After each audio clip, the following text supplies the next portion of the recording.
Hey, what's going on, guys? It's your boy Ricky. I'm back with another video. Today, as you can see, I'm in a DFAC, and it's a coincidence that this video is about 92 golfs. So I was able to collab with Skinny Golf, which is a current 92 golf. She's doing the job right now. I think she's over in Germany, and we were able to collab, and she is going to give you insight into what it's like to be a 92 golf in the United States Army.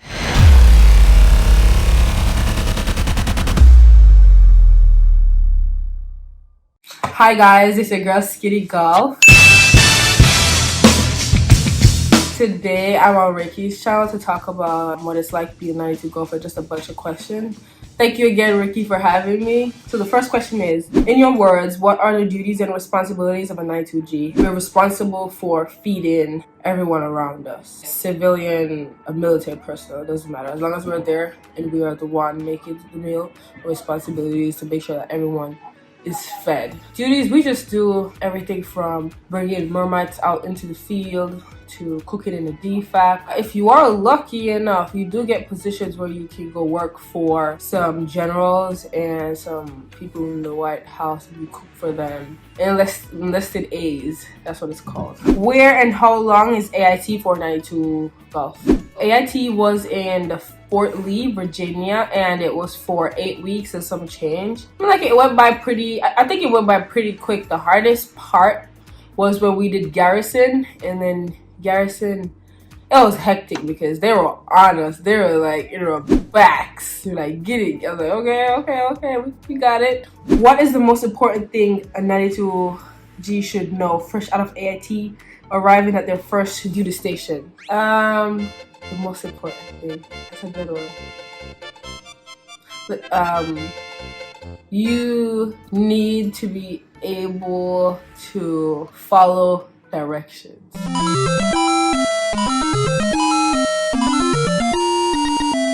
Whatever you think you have inside of your head about you knowing what you're doing, and when it comes to cooking, because cooking in a regular civilian life and cooking in the DFAC is completely different. The cooking for the Army is different because there are guidelines that you have to follow just so everyone will be able to eat the meal. So I feel like fresh out of AIT, you should have no expectations, feeling the need to go do your own thing, because there are guidelines that you have to follow, and certain people, when they don't want to follow them, then that's when they get in trouble. How can the skills acquired as a 92 golf be used in the civilian sector? I mean, like, obviously, if you are good as a 92 golf, what you could always do is always do your degree. Like, I'm going to school right now. I'm going to do my bachelor's in culinary arts, but I'm finishing up my other degree at the moment. You can go be a warrant, and after you get out, you can go be a chef. You can open up your own restaurant. You will have the tools that you need to manage a restaurant or manage a kitchen, like the kitchen aspect. There's a lot of things you could do. There's so many things you could do. Most of it is geared towards opening your own restaurant. So if you have the dream of opening your own restaurant or doing something for yourself with cooking, being a 92 golf will set you up for that. Because right now I'm currently in training because I'm a part of the USORA team in Europe that is going to represent Europe in Virginia, where we go back and we compete against everyone like the Marines, the Navy. And if we do very well, that's bigger opportunities for us. Plus you get awards.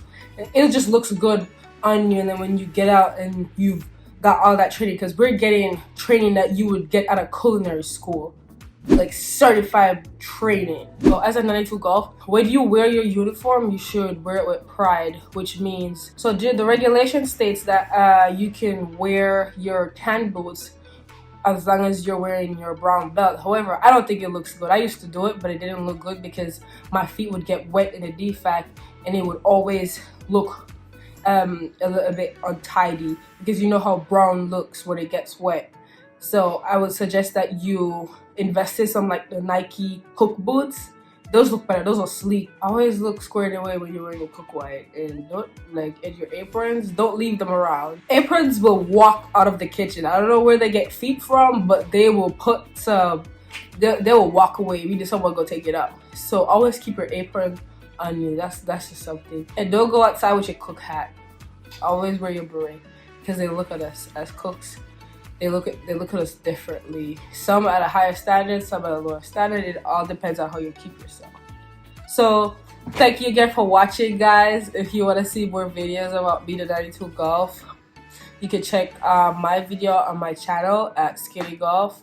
Thank you again for watching. Have a good day.